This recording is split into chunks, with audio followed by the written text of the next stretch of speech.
Hello everyone, welcome to back our YouTube channel Fiji world Guru. आज इस video के अंतर्गत हम लोग 50 क्वेश्चन जो है थर्मल फिजिक्स के देखेंगे, जो कि आने वाले एग्जामिनेशन पीजीटी हो गया असिस्टेंट प्रोफेसर के लिए काफ़ी बेनिफिशियल होगा। और ये जो 50 क्वेश्चन हम ले रहे हैं, ये क्वेश्चन पेपर है महात्मा ज्योतिबा फुले रॉयलखंड यूनिवर्सिटी का बीएससी सेकंड सेम के क्वेश्चन हैं। उसके बाद ये है मेरा पार्ट वन। पार्ट टू में जो है 50 क्वेश्चंस और हम लेंगे, जो कि सेमीकंडक्टर डिवाइसेस से होंगे। ये है बीएससी सेकंड सेम का फिजिक्स का पेपर है पिछले लास्ट ईयर का। इसको हम सॉल्व करेंगे और इसमें जो क्वेश्चंस रहेंगे थर्मल फिजिक्स के 50 क्वेश्चंस रहेंगे। इसका मैं इंस्ट्रक्शंस बताऊं,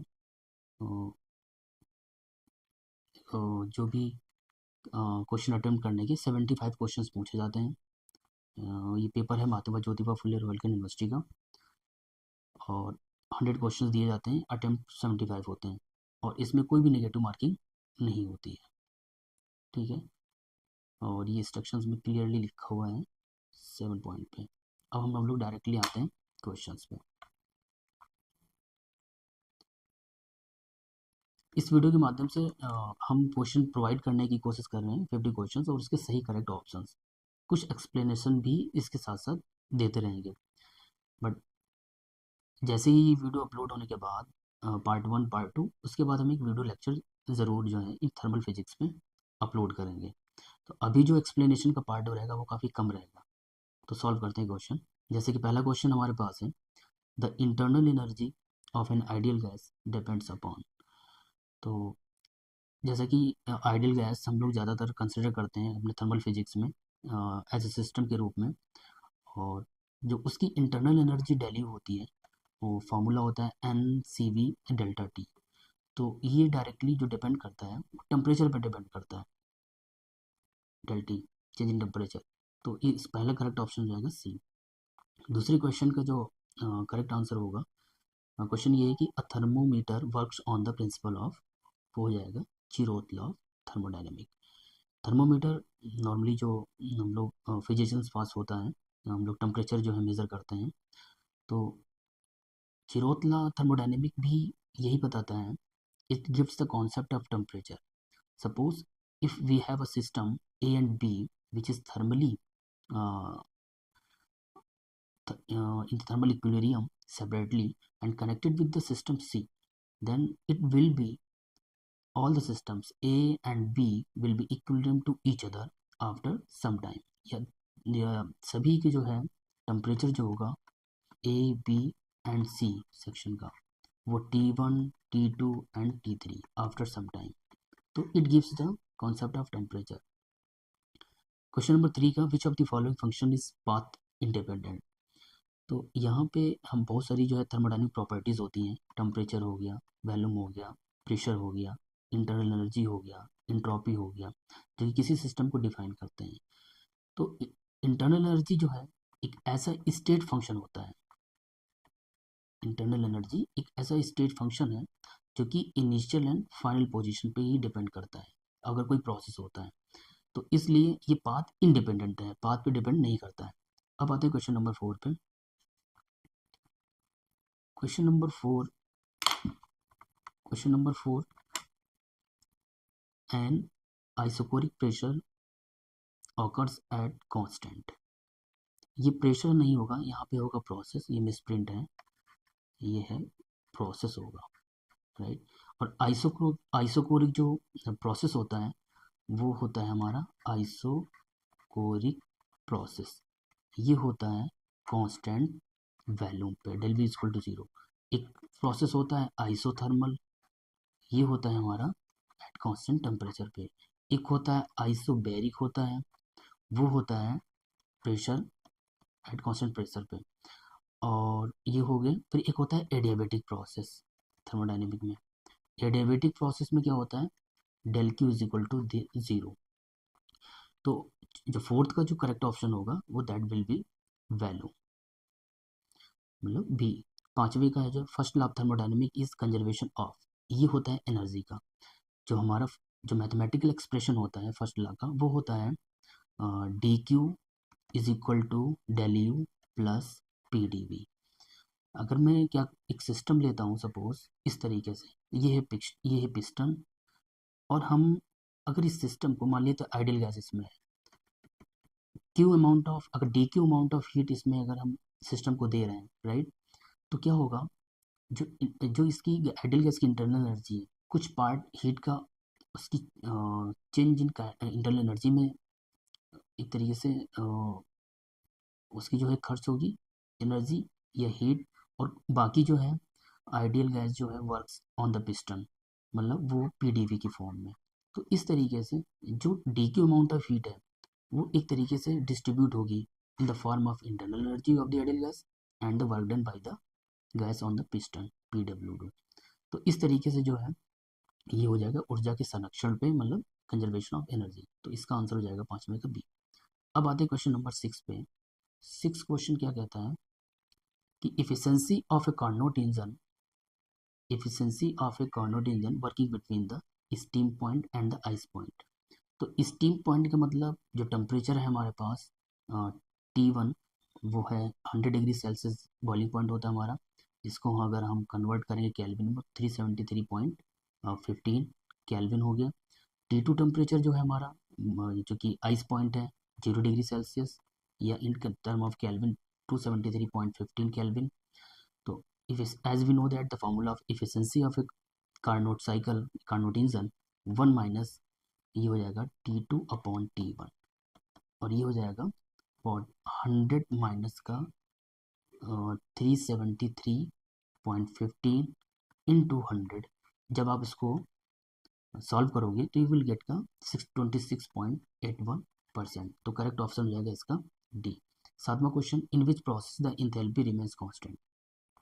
तो ये हो जाएगा जूल थॉमसन एक्सपेंशन।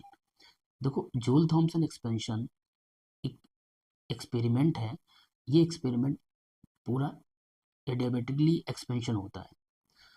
अगर गैस जो है डिफरेंट प्रेशर पे है P1 and P2, where P1 is greater than P2, अगर कोई गैस एक्सपेंड होती है वो भी एडियाबेटिकली, ये पोरस प्लग होता है, राइट। तो यहाँ पे क्या होता है, चेंज इन टेम्परेचर होता है, राइट। तो ये जो प्रोसेस होता है पूरा वो एडियाबेटिकली होता है, पहली चीज़ तो ये। और ये जो एक्सपेरिमेंट है जिसे हम बोलते हैं जूल थॉमसन एक्सपेंशन, राइट। इसमें इंथैल्पी जो है कांस्टेंट होती है। क्यों होती है, क्योंकि अगर हम फर्स्ट लॉ ऑफ थर्मोडायनेमिक्स देखें तो Q equal to U plus P भी आता है, ठीक है। अगर हम इस वाले पोर्शन के लिए मान लेते हैं U1 P1 V1, और इस वाले के लिए मान लेते हैं Q बराबर U2 plus P2 and V2, right. तो होता क्या है कि there will be no exchange of heat, right, with the surrounding. तो ये जो U2 प्लस PV2 जो टोटल इंथैल्पी है वो रिमेन्स कांस्टेंट रहती है through out the adiabatically expansion. तो यही जूल थॉमसन एक्सपेंशन बोलते हैं इसे। अब आते हैं क्वेश्चन नंबर 8 पे। The ratio of slope of isothermal and adiabatic curve is equal to. ये दो प्रोसेस हैं, इनके जो कर्व्स का निकल के आता है पीवी, ये होता है हमारा आइसोथर्मल, और मोर स्टीप होता है एडियाबेटिक, ठीक है। इसकी जो वैल्यू होती है वो D P upon D V is equal to minus का पी अपॉन वी। और ये एडियाबेटिकली होता है, इसका निकल के आता है gamma times of P upon V, change in pressure with respect to volume. और चूंकि आइसोथर्मल केस में जो हम लोग निकल के आता है result P V equal to constant, इसको पार्शियल डिफ्रेंशिएट करते हैं। एडियाबेटिक केस में जो है हम लोग पी वी की गामा को हम लोग डिफ्रेंशिएट करेंगे, then we will get the this relation minus gamma P by V. So the ratio जो होगा वो होगा C P upon C V का। Option will be A correct. Ninth question, which is true. इसमें जो है पहला ऑप्शन करेक्ट होगा, जैसे लिखा है D Q equal to D V plus D W. ये वीक जगह पे यहाँ पे यू होगा, ये मिसप्रिंट है इंटरनल एनर्जी, ये फर्स्ट लॉ ऑफ थर्मोडायनेमिक को बताता है, यही ट्रू है।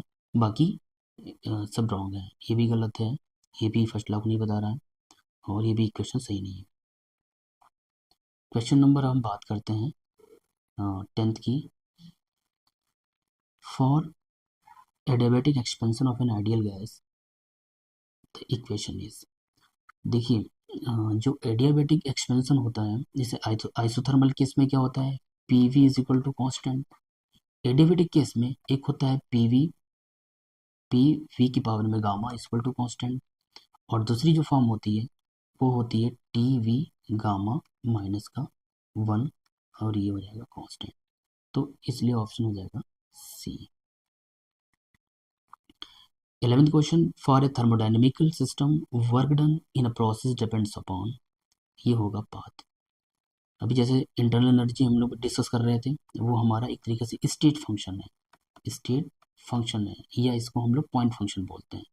वर्क डन जो है वो क्या है, हमारा पाथ फंक्शन है। It depends on the path, path function. ठीक है, जो भी प्रोसेस होगा पी पी एंड वी, वो टोटली डिपेंड करेगा पाथ पे, किस पाथ से जो है, हाँ पाथ 1 है पार्ट 2, टोटल जो है उस पर डिपेंड करेगा वर्क डन।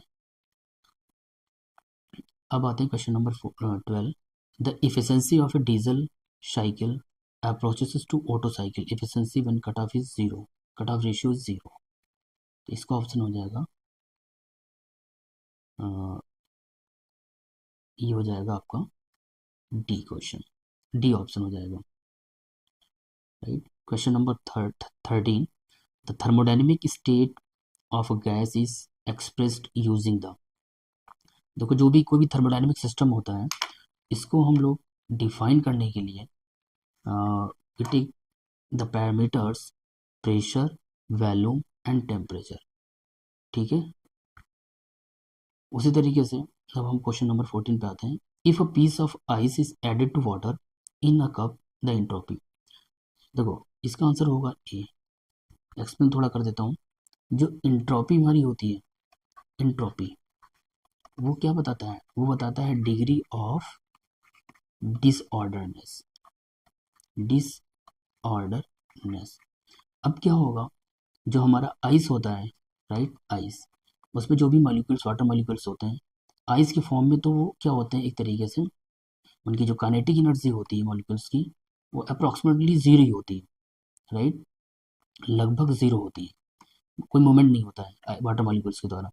तो उसमें एक तरीके से ऑर्डरनेस आ जाता है। बट जैसे ही हम लोग वाटर ऐड करते हैं आइस के साथ कप में, तो उनके अंदर क्या होगा, मेल्ट होगी आइस वाटर के फॉर्म में, और उनके अंदर एक तरीके से ऑर्डरनेस की जगह पे डिसऑर्डरनेस हो जाएगा, जिसकी वजह से उसकी एंट्रोपी जो होगी क्या होगी, इंक्रीज करेगी। So the correct answer will be A. Now come to the question 15, for an isothermal isobaric system, इसका जो करेक्ट ऑप्शन होगा नन ऑफ दिस, डी। इसमें जो गिव्स पोटेंशियल ना ही मैक्सिमम होगी ना ही मिनिमम होगी, ना ही जीरो मैक्सिमम होगी, इसमें रिमेन अनचेंज रहती है आइसोथर्मल आइसोबैरिक केस में। तो करेक्ट ऑप्शन हो जाएगा 15। अब हम आते हैं इस क्वेश्चन नंबर 16 पे, Helmholtz energy function is defined by, right. हमारे पास थर्मोडायनेमिक पोटेंशियल जो है चार होते हैं। एक होता है इंथैल्पी, जिसको हम लोग यू प्लस पी वी निकल के आता है।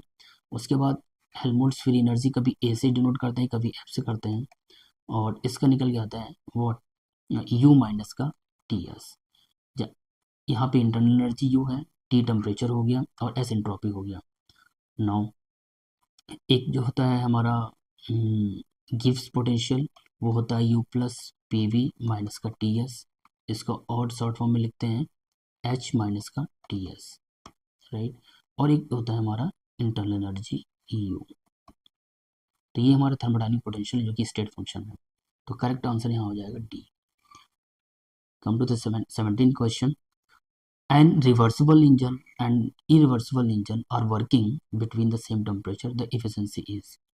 रिवर्सिबल इंजन की जो एफिशिएंसी होगी वो ज़्यादा होगी एज कम्पेयर टू इरिवर्सिबल की, क्योंकि ये ला भी है कि अभी तक की कोई इंजन ऐसा मैन्युफैक्चर नहीं हुआ जिसकी इफिशियंसी जो है रिवर्सिबल से ज़्यादा हो। क्योंकि इरिवर्सिबल इंजन के केस में क्या होगा, हमेशा कहीं ना कहीं लॉस होगा, हीट का लॉस होगा, ठीक है, या आप नॉइस के फॉर्म में लॉस होगा, जो भी एनर्जी हम लोग देते हैं। क्योंकि जितने भी, चाहे मोटरसाइकिल हो गया, आपका कार हो गया, इसके इंजन हमेशा जब हीट करते हैं तो भी एक तरीके से इसका एनर्जी डिसिपेट होती है, राइट। रिवर्सिबल में ऐसे कोई भी लॉस नहीं होता है, तो इसलिए उसकी इफिशिएंसी ज़्यादा होती है, वो आइडियल कंडीशन होती है। अब आते हैं क्वेश्चन नंबर 18 पे। इन एडियाबेटिक प्रोसेस एंट्रोपी। देखो एडियाबेटिक प्रोसेस में जो एंट्रोपी होती है वो रिमेन्स अनचेंज्ड होती है, ठीक है, क्योंकि उसमें कोई एक्सचेंज हीट का होता नहीं है। तो मॉलिक्यूल्स के बीच ये जो they possess no any type of energy from the surrounding, so जो इंट्रोपी सिस्टम की होगी वो रिमेन अनचेंज होगी।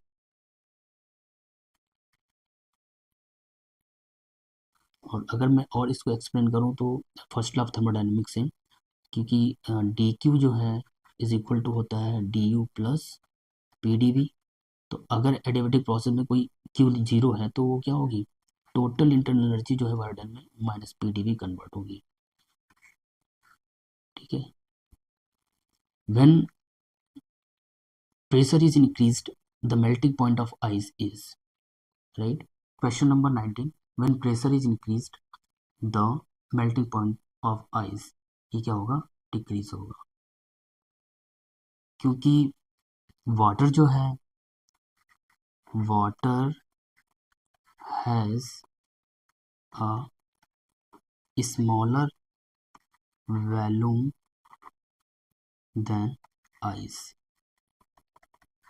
तो जैसे ही अगर प्रेशर इंक्रीज करेंगे तो उसका जो मेल्टिंग पॉइंट होगा वो डिक्रीज करेगा। 20 का, the specific heat of saturated steam is, क्या होगा इसका option correct, D, finite but negative. तो कोई स्पेसिफिक हीट अगर मैं बात करूँ, specific heat at constant volume भी होता है, एट कांस्टेंट प्रेशर भी होता है। तो ये डिफाइन मतलब परिभाषित इसको इस तरीके से करते हैं कि it is amount of energy required to raise the temperature by 1 degree Celsius of a unit mass, ठीक है। अगर कांस्टेंट प्रेशर पे है तो सी पी हो जाएगा, कांस्टेंट वॉल्यूम पे है तो सी पी हो जाएगा। बट सैचुरेटेड स्टीम की जो स्पेसिफिक हीट होती है वो होती है मतलब नेगेटिव होती है, मतलब नॉन ज़ीरो होती है, वो भी नेगेटिव होती है। क्योंकि होता क्या है कि इसका ये नेगेटिव स्पेसिफिक हीट अगर मैं बोलूँ विल बी इम्प्लाई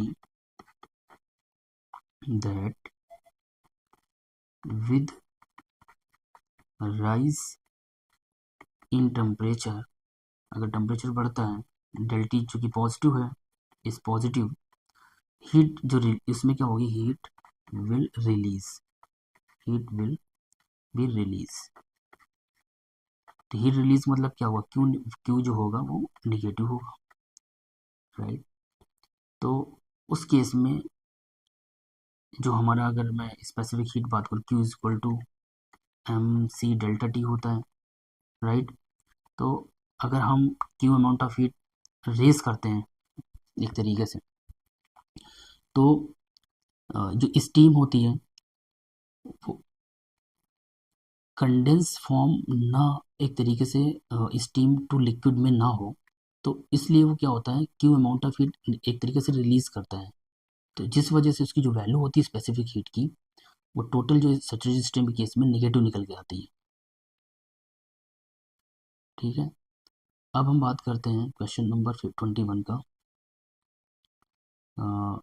21 है, refrigerator is working on the principle of, ये उसको जगह second law of thermodynamic. Second law of thermodynamic ये बताता है कि कोई भी प्रोसेस स्पॉन्टेनियस है और नॉन स्पॉन्टेनियस है, ठीक है। या यूँ कहें जितने भी नेचुरल प्रोसेस हैं वो सब स्पॉन्टेनियस होते हैं, राइट।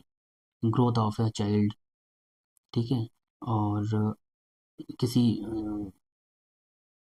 वाटर का जो है हाई हिल्स नीचे की ओर गिरना, ये स्पॉन्टेनियस प्रोसेस होता है। और इसको दो स्टेटमेंट के नाम से भी जानते हैं हम लोग इस लॉ को, कैल्विन स्टेटमेंट एक होता है और दूसरा होता है हमारे पास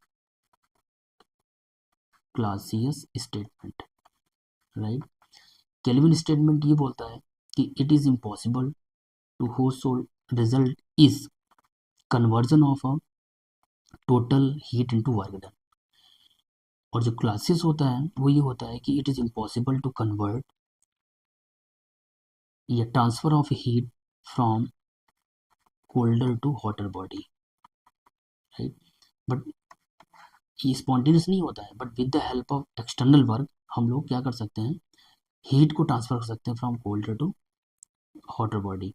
तो उसी तरीके से जैसे रेफ्रिजरेटर का काम होता है फ्रिज का, कि with the help of mechanical means electric appliances we preserve the things to make all the things in a cold state, ठीक है। तो इस तरीके से ये जो रेफ्रिजरेटर होता है वो सेकंड लॉ ऑफ थर्मोडायनेमिक पे आधारित होता है। 22 क्वेश्चन है, the third law of thermodynamic, इसका ऑप्शन करेक्ट होगा D, defines the absolute zero entropy. क्योंकि जो as per the third law of thermodynamic, किसी भी परफेक्ट क्रिस्टल की जो इंट्रोपी होती है, परफेक्ट क्रिस्टल के उसमें होता है क्या है, क्रिस्टल में जो एटम्स और मॉलिक्यूल्स होते हैं आयंस, वो परफेक्टली क्या होते हैं, वेल अरेंज्ड होते हैं। मतलब इनके बीच ऑर्डर ज़्यादा होते हैं, ऑर्डर्ड होते हैं, मतलब इनके बीच ऑर्डरनेस होता है। तो इंट्रोपी भी उसी तरीके से डिफाइन, इंट्रोपी जो डिसऑर्डरनेस के लिए होता है। तो एब्सोल्यूट जीरो टेम्परेचर पे क्या होता है, परफेक्ट क्रिस्टल कि जितने भी एटम मॉलिक्यूल्स हैं वो ऑर्डर्ड रहते हैं, इसलिए जो है एंट्रोपी इसकी जीरो होती है। तो थर्ड ला यही बताता है, defines the absolute zero of entropy. अब आते हैं 23, Joule Thomson effect is related to, ये मैंने अभी डिस्कस किया था इसके पहले, ये एडियाबेटिक एक्सपेंशन होता है, ये बी हो जाएगा ऑप्शन इसका। 24 क्या है, the cells the Clausius inequality hold good for, किसी भी साइकिल के लिए होती है, एनी साइकिल, ठीक है, ये कोई जरूरी नहीं रिवर्सिबल हो, irreversible. Clausius inequality holds for any cycle. Now come to the question number 25।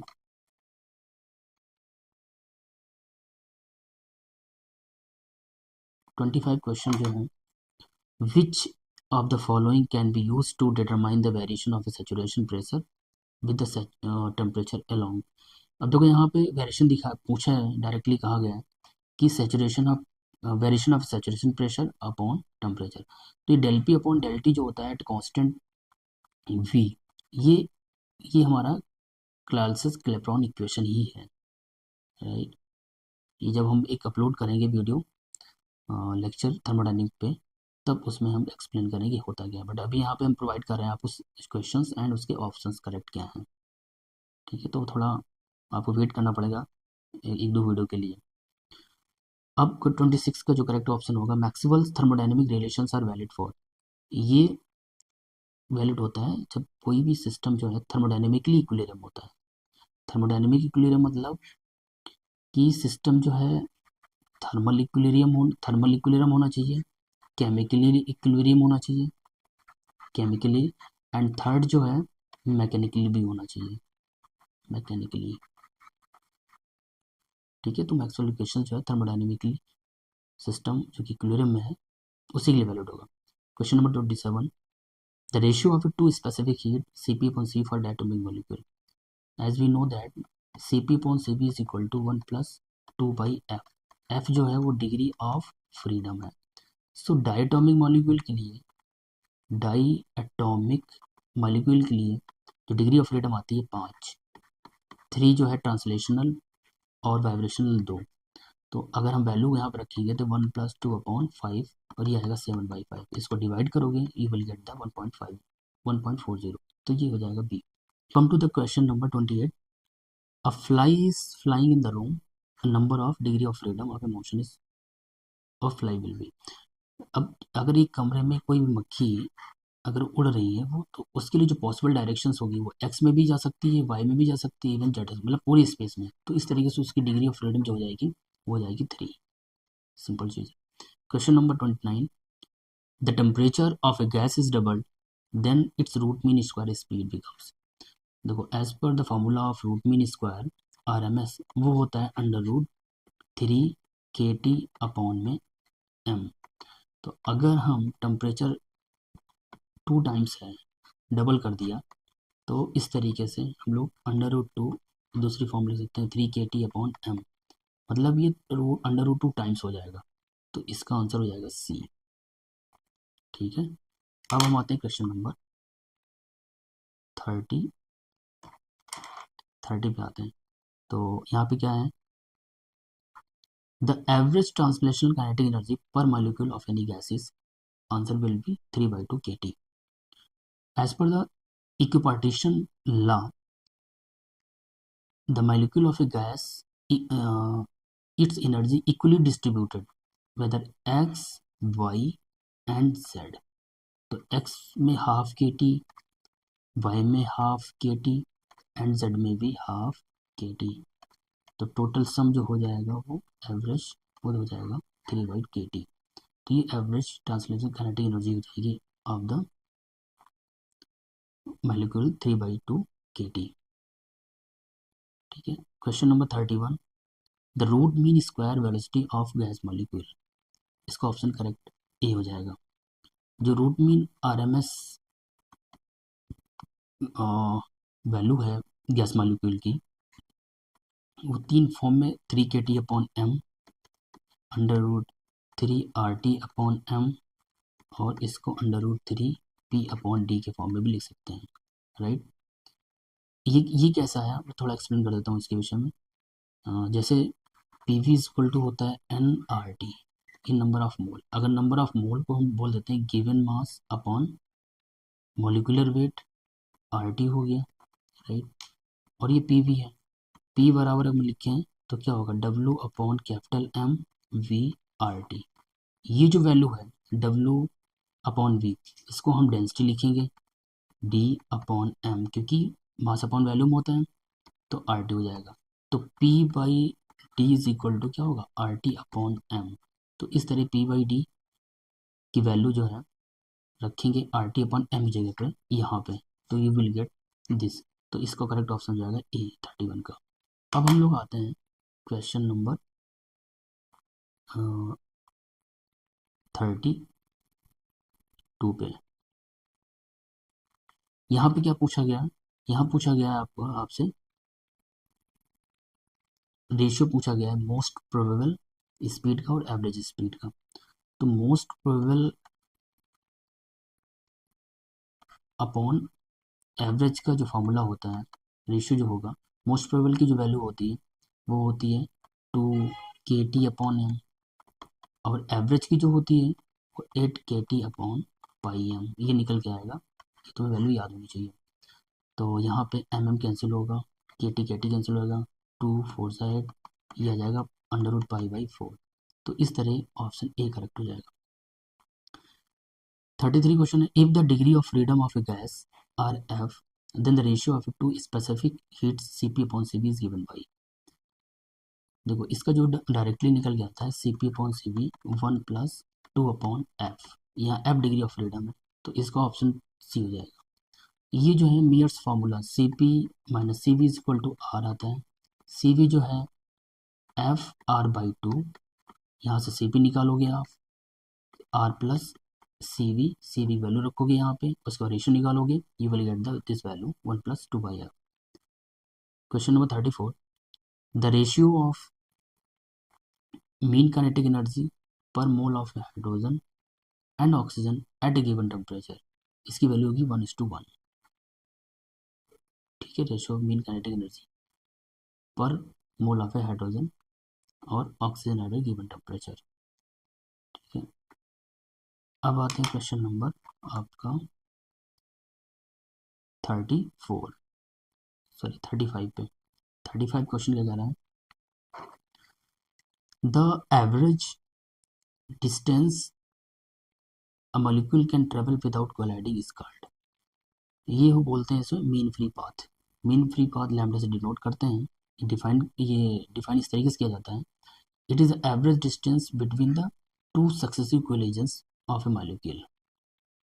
ठीक है, मान लेते हैं ये D1 है, ये D2 है, तो इनका एवरेज डिस्टेंस कोलिजन के टाइम, वो भी सक्सेसिव कोलिजन्स, इनका एवरेज को हम डिफाइन करते हैं as a mean free path. ठीक है, अब आते हैं question number 36। According to law of equipartition of energy, the molar specific heat of a solids depend on the. ये जो है किसी पे भी डिपेंड नहीं करता है, राइट, नाइदर टेम्परेचर नॉर मास, नहीं बोथ पे। Law of equipartition of energy of A molar specific heat of A heat depends on, किसी पे डिपेंड नहीं करता है, इसका होगा नन ऑफ दिस। 37 का, collision of a gas molecules are perfectly elastic. जब हम अब एक वीडियो लेक्चर डालूंगा थर्मोडायनेमिक के ऊपर, तो उसमें हम एक्सप्लेन करेंगे हर चीज़, पूरा हर टॉपिक को एक्सप्लेन करेंगे। उसमें हम प्रॉपर्टीज जब पढ़ेंगे आइडियल गैस की, तो उसमें ये होता है पहला कि जो कोलिजन्स होते हैं among the gas molecules of ideal gas, वो परफेक्टली इलास्टिक होते हैं, there will be no any loss of kinetic energy, और उनके बीच कोई भी पोटेंशियल एनर्जी नहीं होती है, वो रैंडम मोशन होता है। तो हम वहाँ पे प्रॉपर्टीज़ को एक्सप्लेन करेंगे। अभी यहाँ पे only we have provide the correct options of this question paper. अब question number 38, four particles have speeds 2, 3, 4 and 5 respectively, their RMS speed is. RMS पूछे गया है आपसे, और डाटा दे दिया स्पीड्स का, चार मॉलिक्यूल्स हैं जिनकी स्पीड दे दी गई है। तो हम लोग निकालने का तरीका यही होगा, आरएमएस लिखा हुआ है तो सबसे पहले स्क्वायर कर लेते हैं, पीछे से चलते हैं। Square, 2 2 4, 3 3 9, 16 and 2 2 25। उसके बाद इन सब का मीन ले लेते हैं और फिर रूट लगा देते हैं, स्क्वायर मीन देन रूट, और यू विल गेट द 54/2 √54/2। तो ये हो जाएगा डी ऑप्शन इसका। अब come to the question number 39, कह रहा है थर्मल रेडिएशंस आर, ये मैकेनिकल होते हैं, लॉन्गिट्यूडिनल होते हैं, इलेक्ट्रोमैग्नेटिक होते हैं, या टेम्परेचर वेव्स। तो ये क्या होगा, सी ऑप्शन होगा, thermal radiations are electromagnetic waves होते हैं, क्योंकि जो भी सोलर रेडिएशन आता है वो एक तरीके से थर्मल रेडिएशन ही होता है, राइट, जो कि हम लोग इलेक्ट्रोमैग्नेटिक वेव बोलते हैं, जैसे लाइट होता है, जो भी प्रकाश होता है वो भी इलेक्ट्रोमैग्नेटिक वेव है, उसमें इलेक्ट्रिक मैग्नेटिक वेक्टर दोनों होते हैं। क्वेश्चन नंबर 40 का, question number 40, according to Wien's law, Wien के नियम के अनुसार कौन सा इसमें करेक्ट ऑप्शन होगा, वो होगा आपका ये lambda M T is equal to constant. ये तो आपका स्टेफेंस लॉ हो जाएगा, तो ये वाला करेक्ट ऑप्शन होगा पहला वाला।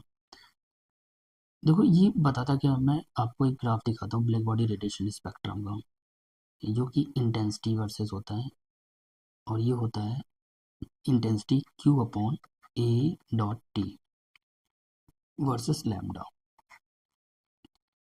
तो क्या होता है कि जैसे मान लिया टी टेम्परेचर पे अगर कोई बॉडी है, ब्लैक बॉडी, उससे जो एनर्जी इमिटेड रेडिएशन हो रहा है, इंटेंसिटी, तो T1 पे एक लैम्डा एम मिलेगी। इस लैम्डा एम का मतलब ये हुआ कि ये वो मैक्सिमम वेवलेंथ है जिसके करस्पॉन्डिंग जो रेडिएशन है सबसे ज़्यादा निकल रहे हैं, ये इसका मतलब हुआ। ये मैक्सिमम वेवलेंथ नहीं है, ये ये लैम्डा की वो वैल्यू है जिस पे मैक्सिमम रेडिएशन मुझे मिल रहा है। तो जैसे ही हम लोग जब टेम्परेचर बढ़ाते हैं, तो क्या होता है, ये जो लैम्डा एम की वैल्यू है वो शॉर्टर वेवलेंथ की तरफ शिफ्ट होती है। मतलब यहाँ पे हम क्या कर रहे हैं, जो लैम्डा एम है वो एक तरीके से बिहेव करती है इन्वर्सली प्रोपोर्शनल ऑफ टी के, ये T2 हो गया। और टेम्परेचर अगर बढ़ाते हैं तो और ही शॉर्टर होती जाती है, T3। तो इस तरीके से एक रिलेशन निकल के आता है, वो lambda T is equal to यहाँ पे बी, ये वी जो है वीन्स कांस्टेंट है। तो इसके माध्यम से जो है हम सोलर किसी भी जो है स्पेक्ट्रम के माध्यम से हम किसी भी चीज़ का टेम्परेचर निकाल सकते हैं, इवन वेवलेंथ भी निकाल सकते हैं। मतलब वेवलेंथ, स्पेक्ट्रम से वेवलेंथ मालूम हो जाएगी तो हम टेम्परेचर फाइंड आउट कर सकते हैं। ठीक है, ये इसका हम एप्लीकेशन यूज कर सकते हैं वीन्स लॉ का। 41 क्वेश्चन ये है, the absolute temperature of A perfectly black body is increased twice its value, the rate of emission of energy per unit area will become। ये क्वेश्चन जो है इसका आंसर होगा डी, और ये स्टेफेंस लॉ के अकॉर्डिंग है।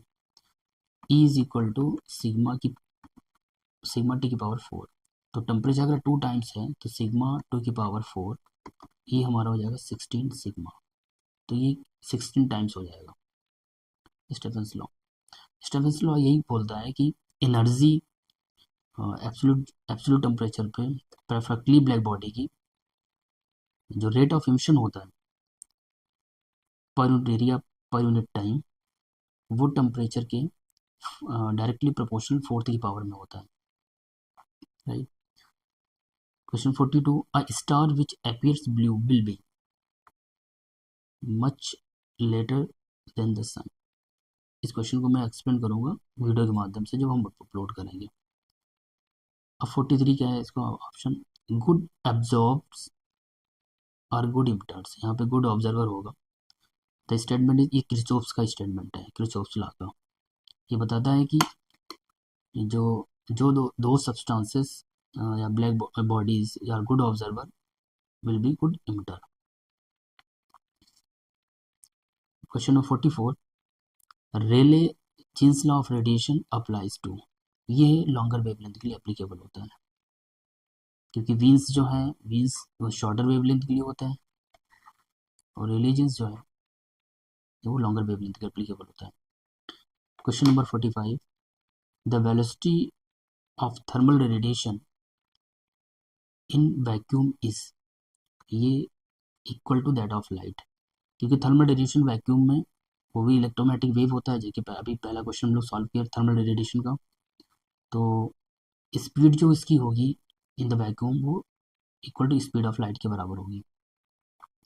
46, द ब्लैक बॉडी इमिट्स, वो हमेशा ब्लैक बॉडी कंटिन्यूस स्पेक्ट्रम देता है, ना कि लाइन ना ही बैंड, मतलब हमेशा कंटिन्यूस स्पेक्ट्रम और जिसमें सभी वेवलेंथ का रेडिएशंस होते हैं। अब ये क्वेश्चन 47 जो है ये बेस्ड है वीन्स लॉ पे। क्या क्वेश्चन है, अ black body has maximum wavelength lambda m at 2000 Kelvin, the corresponding wavelength at 3000 Kelvin will be, ये हो जाएगा आपका लैम्डा एम टी वन, मान लेते हैं इसको भी एम ले एम एम वन कर लेते हैं, lambda M two and T two. तो lambda M one lambda M दिया है, टी है 2000 केल्विन, और लैम्डा एम टू जो है पूछा है हमसे करस्पॉन्डिंग 3000 केल्विन। तो lambda M two will be 2000 upon 3000 and lambda है, तो ये कैंसिल हो गया, तो ये 2/3 lambda on. So correct option will be B. No question number 48, अच्छा ये न्यूटन्स लॉ ऑफ कूलिंग जो होता है is an approximate form of किसी, ये स्टेफेंस लॉ की अप्रोक्सीमेट, ये एनालॉगस होता है, ठीक है। Question number 49, the value of Planck's constant, ये 6.64 इंटू 10⁻⁻64 होता है, ठीक है। पता होना चाहिए E is equal to h nu में ये जो प्लैंक्स कांस्टेंट हमारा है। 9.1 इंटू 10⁻34, ये वैल्यू प्लैंक्स कांस्टेंट की नहीं है, बट ये मास ऑफ इलेक्ट्रॉन होता यदि हम -31 यहाँ पे होती। ये एवोगाड्रो नंबर है, ये हमारा जी वैल्यू है ग्रेविटेशनल कांस्टेंट की। And the last question of this video, and the last question is what, यहाँ पूछा है तुमसे unit of with the Stefan Boltzmann constant, इसकी जो वैल्यू होगी वो होगी वॉट पर मीटर स्क्वायर के की पावर 4। हम लोग निकाल भी सकते हैं क्योंकि as per the Stefan's law Q upon a time, और ये सिग्मा टी की पावर 4, ये क्यू अपॉन टी है, ये पावर आ जाएगा अपॉन सिग्मा टी की पावर 4, तो ये हो जाएगा इसको work upon time power P upon A, तो पावर की यूनिट हो जाएगी वॉट, एरिया हम लोग मीटर स्क्वायर लिख सकते हैं, और ये टेम्परेचर केल्विन के की पावर 4, और ये हो जाएगा सिग्मा, ठीक है। तो इस तरीके से स्टीफेंस कांस्टेंट इसकी जो यूनिट हो जाएगी वॉट पर मीटर स्क्वायर के की पावर 4। यहाँ पे मैं द एंड करता हूँ। 50 क्वेश्चंस जो है थर्मल फिजिक्स मैंने इस वीडियो के माध्यम से बताए। इस तरीके से हम लोगों ने जो है 50 क्वेश्चंस थर्मल फिजिक्स के देखे। अगली वीडियो में जो है 50 क्वेश्चंस जो होंगे इसी पेपर के होंगे, वो जो कि होंगे टॉपिक हमारे सेमीकंडक्टर डिवाइसेस से, ठीक है। तो जैसे कि थर्मल फिजिक्स जो क्वेश्चन मैंने बताया वो जो भी स्टूडेंट्स हैं जो पीजीटी की तैयारी कर रहे हैं या असिस्टेंट प्रोफेसर की फिजिक्स सब्जेक्ट से, वो इस वीडियो को देख सकते हैं, जो कि 50 क्वेश्चंस मैंने प्रोवाइड किए हैं। तो बिल्कुल जो है आप इससे लाभान्वित होंगे। और अगर अच्छा लगे वीडियो तो प्लीज़ कमेंट करें, शेयर भी करें और सब्सक्राइब भी करें। अगला वीडियो में हम अपलोड करेंगे, पार्ट 2 वो होगा जिसमें हमारे इलेक्ट्रॉनिक्स के क्वेश्चन कुछ रहेंगे।